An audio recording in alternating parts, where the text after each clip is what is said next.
This is a Global Original Podcast. Well, it's quite an episode I got for you this week. The church talks about sex a lot. A man comes around from what sounds like a coma and sees who our Prime Minister is. There's a weather report that demonstrates it's not so bad at the moment, considering. And there's the first mention of a thing from Wuhan called a coronavirus. Right, so what are we doing? I'm glad you asked, Gibbon. We are doing the weather. There's a lot of it about. Are you ready? Polar storms are set to dump a foot of snow across parts of Britain this weekend. Warning, warning. Get prepared, right-wingers. There's going to be snowflakes everywhere.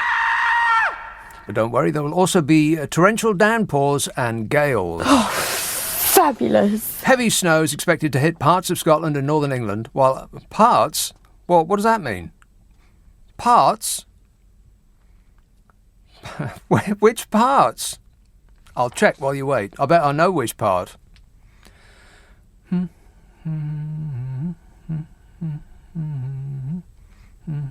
Aha! Very, very cloudy. This is Glasgow. Very, very cloudy tonight. Very, very cloudy tomorrow. You won't be seeing the sun, let's see, ever. Oh, wow, look at that.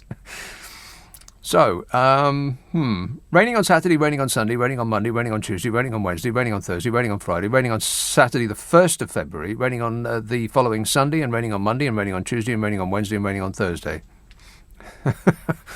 It's going to be raining every day for the rest of your lives.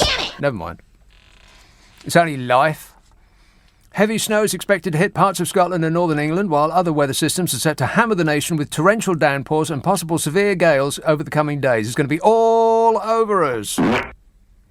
35 flood alerts, not warnings, alerts. I can't remember what the difference is. Is an alert more a damaging prospect than a warning? Why are you asking me? 35 flood alerts are in place across the country, mainly in the south and southwestern areas, wherever they are.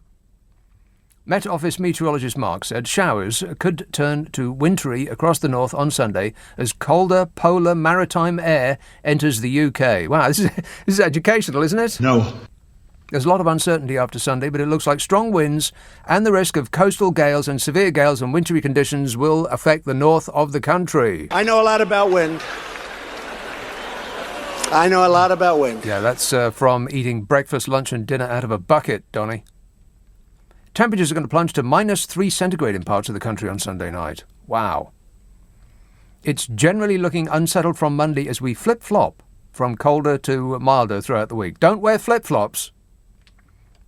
We're not in Australia.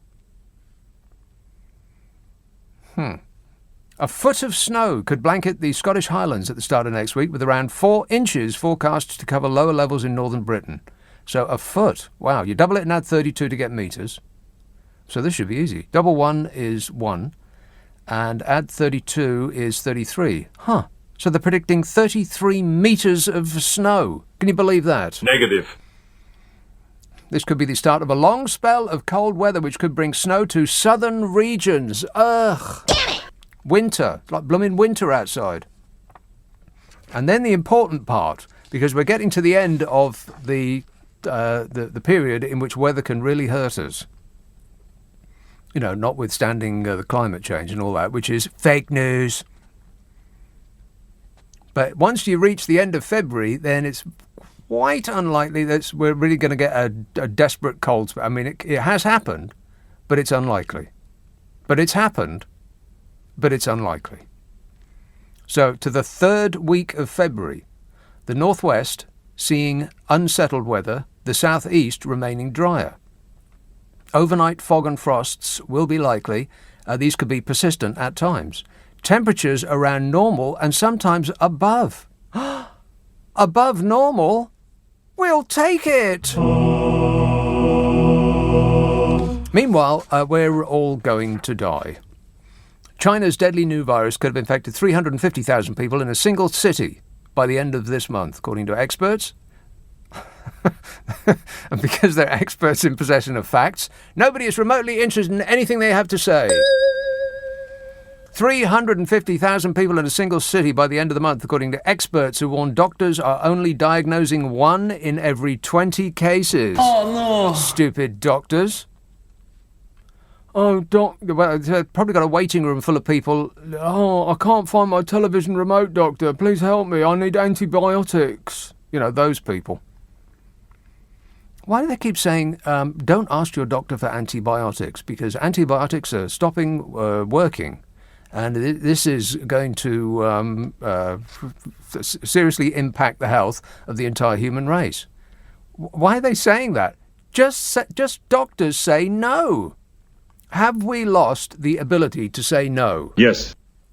I mean, if I was a doctor and some numpty walked in and said that they're feeling a bit, I'm feeling a bit, can I have some antibiotics? I'd just say no. What are they going to do? Get a second opinion? Why? I'll give you a second opinion. You're stupid too. And you could do with losing a few pounds. Just try a salad every now and again. Chinese authorities and businesses scrambled to shut tourist attractions and public transport systems in a bid to stop the spread of the deadly new coronavirus that has killed at least 26 people. Well, that doesn't sound so bad, does it? I bet at least 26 people have been killed by feathers. Construction workers are putting in huge efforts to build a new hospital from scratch in Wuhan, the Wuhan clan. That's the city at the centre of the outbreak. If you haven't seen it yet, look up the videos of them making this hospital. It looks like, well, you've never seen anything like it in your life. There's every digger, you know, those big crane digger things. What's the name for those things? What things? Are you even listening to this show? Yes, absolutely. That's a no, isn't it? Oh my God, he's in there listening to Classic FM. I know it's relaxing. Groovy. Trying to do a show here. You know those big digger things? They normally come in yellow. Boris Johnson called them the custard colossi when he was doing an advert for them a little while ago. Hey, Boris. Yeah. Wait a minute. Yeah, but they come in many shades in China. And there's pink and yellow and green and blue, purple and orange and magenta. There's dozens of them, all in the same place, all scraping earth. You've never seen anything like it in your life, because normally you only see one of those things. But there's an entire flock of them, as though they're birds landed on an area and are taking seeds out the ground. It's an amazing sight. I recommend you look it up. Look up the Wuhan clan. The construction workers putting in efforts to build a new hospital from scratch in 5 days. If you can believe that. The Chinese are building a hospital from scratch in 5 days. Meanwhile, in this country, we've been trying to build a railway line from London to Birmingham since the Pliocene era, and we've spent more than some African countries make in a year, and we haven't even laid any tracks yet. Oh, fabulous. Part of the Great Wall of China and Disneyland in Shanghai were closed as authorities desperately try to stop people spreading the Wuhan coronavirus. Huh. They built a wall in China. If there's a concrete wall in front of you, go through it, go over it, go around it, but get to the other side of that wall. Yeah, because walls work, except when you want to go past them and under them and around them and through them. Any fool know that. 13 cities home to around 40 million people are reported to have followed the Wuhan clan's example and gone into some form of lockdown in the past 24 hours. Public transport halted, roads closed. A report written by researchers from England, Scotland and Florida. What a weird combination. England, Scotland and Florida has predicted potentially up to 350,000 people may be infected just in Wuhan by the beginning of February. This is the sort of thing that will solve our population problems at a stroke. Because the problem with denying families the ability to have more than one child is that it's the inverted pyramid of sort of an inverted economic pyramid. You can't have too few economically active people supporting too many economically inactive older people, which is what you would get if you restricted families from having more than one child. I mean, this country, I know it doesn't sound logical, but this country and many other countries in the West, Japan is a particular example of this, we're producing too few babies. Not enough bye-byes. And that's the problem, is there aren't enough workers coming through to do the jobs. And before robots completely take over, Affirmative. then we need people to do those boring, repetitive, dull jobs all those jobs that make up a dull day. Fritter and waste the hours in an offhand way. Rock and roll! And so the problem with restricting baby numbers is that you just get an old population, not enough younger people coming through. So you either need a war. If only there was somebody who was really, really warlike on the scene. I'll bring us into war. You need a war to wipe out a large number of people, in one go. But that would also tend to wipe out the younger people.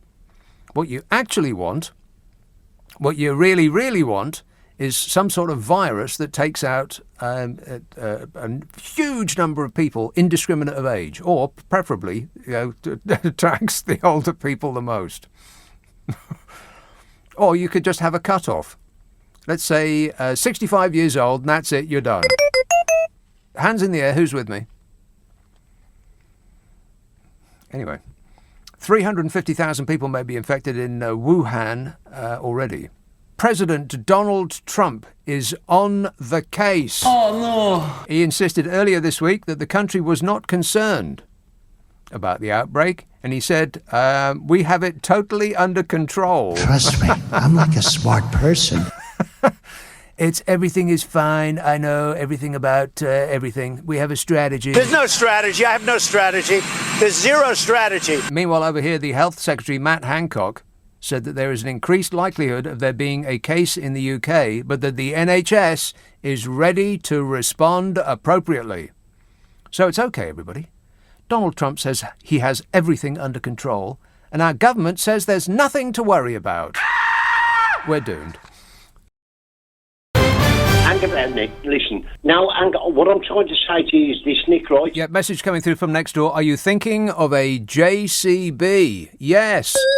That's exactly what I was thinking of. Seriously, you want to look up that video on the World Wide Web. It is amazing. It looks like the shot is taken from so far away that they look like toys.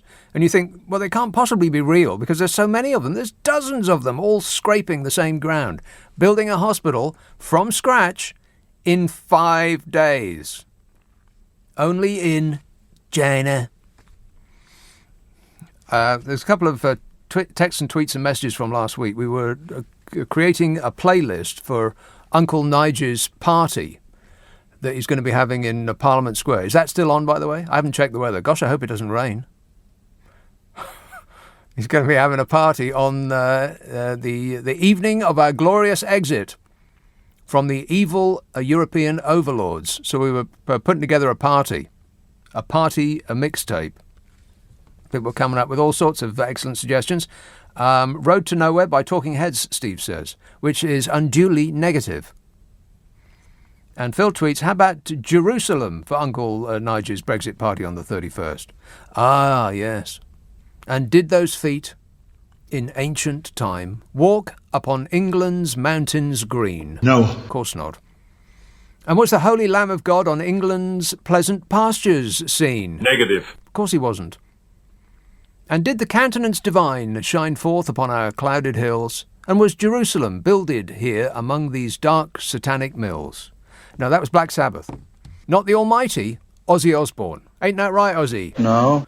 0345 6060 973. Enfield. Hello, John.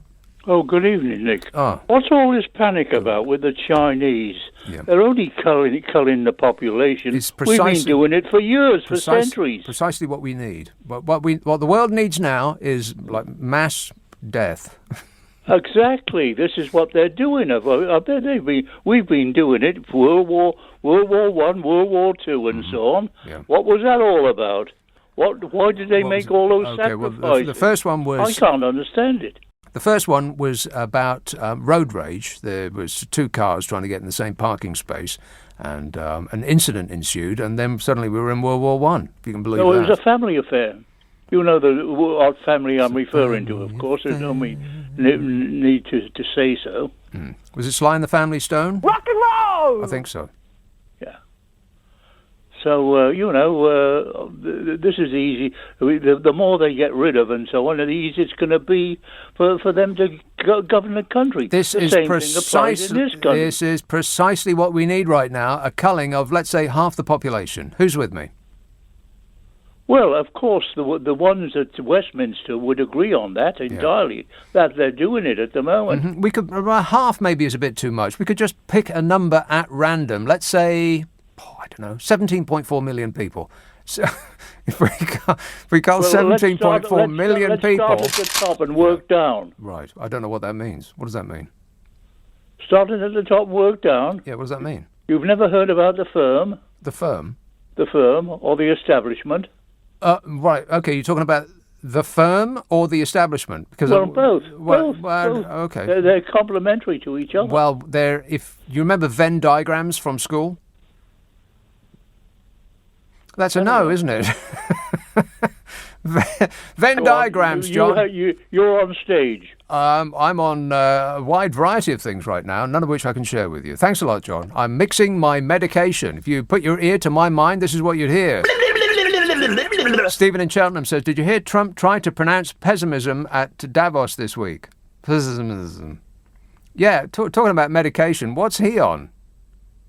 What makes you sweat and sniff? Gosh, I wonder what is it that makes you sweat a lot and say crazy things and just go on and on and on and sniff a lot? What is that?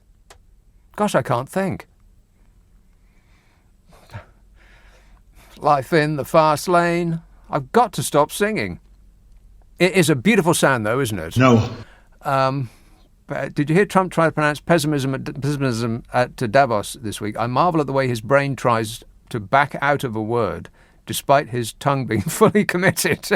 It's all gold. It's worse than that. When he mispronounces something or just gets something plain flat out wrong, he doubles down on it. He doesn't go back and say, no, what I meant to say was this. He insists that what he meant to say was the thing he just got wrong. And then he often gives an alternative, which is the correct thing. We got a lot of pessimism and pessimism. That kind of thing. Well, it was better than that last week. It was Chaz trying to say... Oh, I've forgotten what he's trying to say now. I was just having a chit-chat with our excellent newsreader Zora Sullivan about this very thing just moments ago, and now I've forgotten it. Oh, it's just gone out of my mind. What was it that Chaz was trying to say the other day and he couldn't get it out? I've no idea. Oh, he has no idea. God, what a tremendous contribution you've made to this show so far. He hasn't answered one single question I posed to him. Can you believe that? No wonder this show's in the toilet. Archie texts, will you be bringing in Brexit with a bong? I'll be having one. I don't think I'd survive 12. No, I did think about having a bong, but I decided against it. Oh, no, I'm sorry. I couldn't help myself. Just got away. It's premature ebongulation. Sustainable. Sustainable. That's right. I should have that lined up and ready. If this was any kind of professional organisation on this programme, then I would have had that lined up and ready to go. His Most Fabulous Majesty said, or tried to say the word sustainable, but it came out like sustainable. He sustained the word sustainable. I thought he was going to turn into Phil Collins. Studio. I think they've got the same hairdresser. Owen says, did you hear about the earthquake that struck swathes of... swathes, really? Swathes of Stockton-on-Tees yesterday morning. This can only mean that God is punishing Brian for his political beliefs, or that there are too many gay bars in Stockton-on-Tees. Oh, God, please let not that guy call in again. Nick, have you heard the word of the Lord? He set out the apocalypse. No, not the apocalypse. What's the other thing? The The thing that you must not make jokes about? Well, there's nothing funny about it. Not the apocalypse, the Holocaust. That thing. Yet God sat out the Holocaust, but set Australia on fire because there's a gay bar in Sydney. Graham says, we can cope with any weather, Nick. A tornado hit Birmingham 15 years ago and caused £10 million of improvements. I didn't see that coming. A listener with material. Oh, no. £10 million of improvements. Huh. And Lebo texts, if that is indeed your name. He, she or it says, on the back of your weather forecast, I'm in Glasgow again next week. Can you please let me know if it will be raining? Well, let's flip that question around. Will it be dry? No. It's a maybe. There will be dry in between the raindrops. You just have to run fast enough to catch it. That's all. Kath says, I agree with John from Enfield. The Chinese are using a algorithm to cull the population with this virus. The population needs culling, and it'll happen one way or the other. The Earth, don't worry about the Earth and climate change. Climate change will not affect the Earth. The Earth will be just fine. We'll wipe ourselves out, and then the Earth will prosper. No end. God, it'll be green as far as the eye can see. When people say that, I can remember when this was just fields. Well, it'll be fields again, full of flora and fauna. So the world will be just fine. It's our position on the world what is at danger. And overpopulation is right up there at the toppermost of the list. Right at the tippy top. It's incredible in, as we would say, tippy-top shape. Tippy-top. Tippy-top shape. What is he talking about? I've got no idea. I'd be amazed if he did. So we do need something, or the world, either the world will shrug us off, or we'll annihilate ourselves. But a balance will be achieved one way or the other. And if it's antibiotics that start to fail on us, and we all die that way, we're not able to have any kind of operations anymore because, a slight incision will lead to our immediate death. Well, it could be that way, or it could be some sort of virus that sweeps the world and kills hundreds of millions of people. Wouldn't that be great? Steve says, I remember Venn diagrams from school, although he was in the year above me, so I didn't have much to do with him. Anna says, just to point out that the full shows on the Global Player don't have the adverts and news stripped out. You need to fast forward through them, or if that's too much effort, you have to listen to old news and adverts. I don't think that's true. Is that true? No. That's not true. No. There's a separate podcast with everything stripped out. Anna, you're not the President of the United States of America, are you? Liar! Here is a call in Camden. Peter. Hey, how are you? Peter. Good, thanks. Well, I was going to say, how are you from here? How am I from there? Well, I didn't want to go down there. Anyway, I woke up one morning and they said to me that... Yeah, it sounds like a blues song. Well, I woke up this morning. Yes. No, let me say that. And then they said Boris Johnson was he won with a big majority. Right. Well, you know what I thought? You've only just heard. Go on. No, I didn't just hear. No, but I'm still I'm still getting over it. But yeah. When I heard it, do you know what I thought? Double your medication? No, I thought, come on, Darren, please, Jesus, come on, Darren. Okay, God, well, Jesus has got nothing to do with it. No, but God, come down, pinch me. Okay. 0345 6060 973. Yeah, God's got nothing to do with it. Oh, there was some... do I really want to get into this? Not really, because there's nothing pleasant about it. It is a bit comical, though. The Church of England guidance on sex. The Church of England declared civil partnerships between men and women are not as good as marriage. Not as good. So says the Church of England. Hang on, I'm going to cough. That's better. A statement issued from atop the moral high ground by the House of Bishops, led by the Archbishop of Canterbury, the Most Reverend Justin Welby, addressed the changes in marriage law for the first time. Why are people still listening to them? I don't get it. What they say is front-page news. Why? The bishops define marriage as a faithful, committed, permanent and legally sanctioned relationship between a man and a woman making a public commitment to each other and central to the stability and health of human society. Really. In other news, from the real world, 42% of marriages end in divorce. You know all that till death us do part stuff that you promised before God?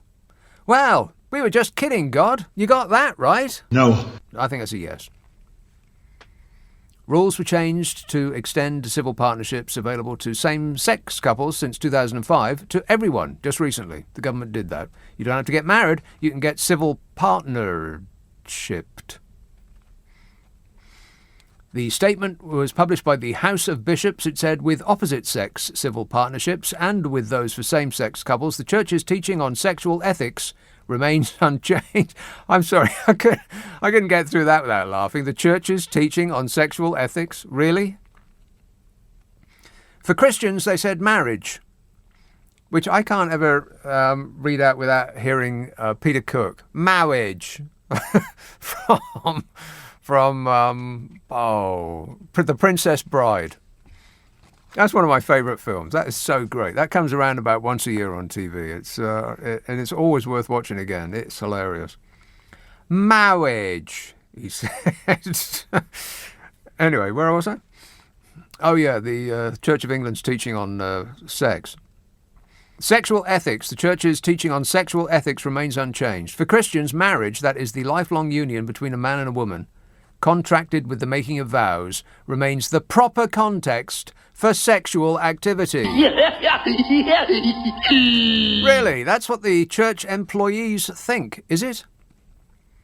They added, because of the ambiguity about the place of sexual activity within civil partnerships of both sorts, and the church's teaching that marriage between a man and a woman is the proper context for sexual intercourse, we do not believe that it is possible for the Church unconditionally to accept civil partnerships as unequivocally reflecting the teaching of the Church.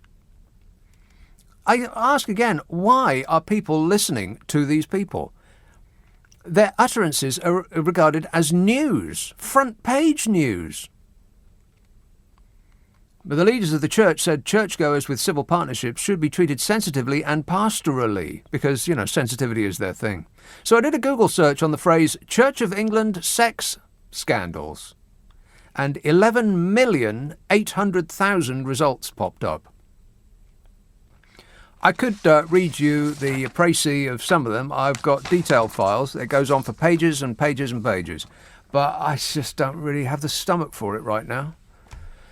0345 6060 97. But please do tell us more about what it looks like from the position atop the moral high ground. Leading Britain's conversation. LBC with Nick Abbot.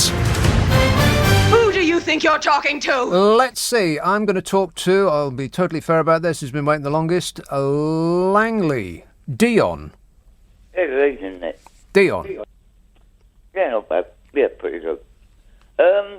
Yes, there's one good outlook to this coronavirus.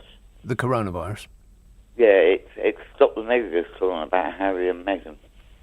We stopped us talking about Harry and Meghan. Harry, Meghan. God, on endless. It's very rich of it's enough. I actually stopped looking at the newspapers. Yeah. Every time I look, there's sort of 5 pages of absolute drivel. Yes, that's exactly what it was. Absolute drivel. Correct, Amundo.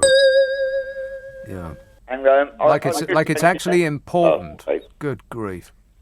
I thought of a song. It's one song I hate, and for the Brexit Party, it's Europe, the final countdown. Final countdown. Yeah, that's very good. Yeah, the final countdown to our out. Yeah. Okay, Dion, I've got to go because there seems to be a very strange echo on the line. Like having a conversation with a duck. You want to get your phone fixed, mate? Josh says we should give the HS2 contract to the Chinese hospital builders. Well, that is a good idea, because in 5 days they won't have anything to do. The Chinese hospital builders are building a brand new hospital from scratch in 5 days, because the Chinese government has insisted upon it with great vengeance. That's their bonus. They get to stay alive. Seriously, I'll say it one more time. Go and look up that video of the diggers building the Chinese hospital. It is amazing. It looks like toy diggers. There's just dozens of them, all doing the same patch of land. It's amazing, and they're all different colours. Then yellow and pink and blue, orange and purple and red. Mark says, what's the best way to cook a bat? Well, that's an excellent question, Mark. Medium rare. You want it red and juicy in the middle so as you don't kill all of those viruses. Jack says, people are outraged over Donald Trump ignoring climate change and yet they still eat meat. The leading cause of climate change. Bit hypocritical, says Jack, but I'm a vegan, so it's none of my business. Yeah, it's none of your business. I'm not sure that, I don't actually know what I'm talking about on this or any other subject, but that doesn't prevent what I'm about to say being a fact.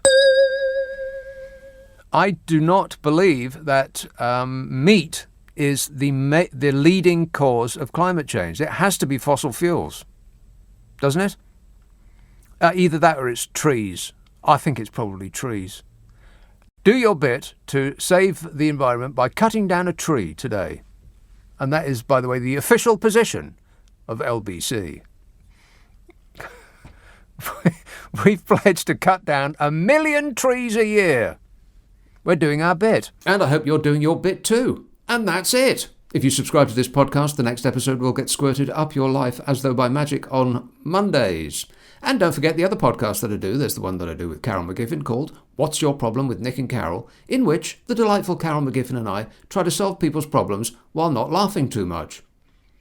If you'd like us to have a bash at your issue, send it to the following address, nickandcarol@global.com. That's nickandcarol@global.com. And prepare for total satisfaction. There's also the Whole Show podcast, which is, as it sounds, the whole show from my Friday and Saturday night stints on the radio with the news and the ads stripped out. You'll use less electricity, the planet will love you, and eco-warriors won't have to glue themselves to your driveway. And I'm back on the radio Friday, Saturday and Sunday night at 10. And until then, I'll be seeing you. Bye-bye.